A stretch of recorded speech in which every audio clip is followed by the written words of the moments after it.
এখানে বলেছে দুটি সংখ্যার অনুপাত 15:11, যদি তাদের গসাগু 13 হয় তাহলে সংখ্যা দুটি কি কি হবে। দেখো, যদি এরকম অনুপাত দেয় এবং গসাগু দেয় এবং যদি সংখ্যা দুটি চায়, তাহলে সেই সংখ্যা দুটি কিভাবে হবে, মানে যে অনুপাতটা কত আছে 15:11, তো তাহলে একটা সংখ্যা হবে এই 15, তার সঙ্গে গসাগু গুণ করবে এইটা, আর একটা সংখ্যা হবে এই 11, তার সঙ্গে গসাগু গুণ করবে 13।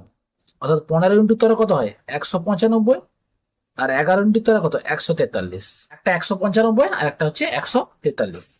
বেসিক কনসেপ্টটা কি, এইভাবে অনুপাত থাকলে আমরা তো সংখ্যা দুটি ধরে নিতে পারি এইভাবে, যে 15x আর একটি হচ্ছে 11x, এদের গসাগু কত হবে, গসাগু মানে তো কমনটা, সেই কমনটা কত এক্স, এই দুটি তো কি পরস্পরের মৌলিক সংখ্যা, তো তাহলে এক্সটাই গসাগু, এখানে গসাগু দিয়েছে 13, তাহলে এক্সটাই 13 হবে, তাহলে এক্স এর জায়গায় 13 বসিয়ে দিয়েছি, তাহলে সংখ্যা দুটি বেরিয়ে গেছে। এই অঙ্কটা তোমাদের হোমওয়ার্ক থাকলো, কত অ্যান্সার হবে তোমরা কমেন্ট বক্সে লিখে জানাও।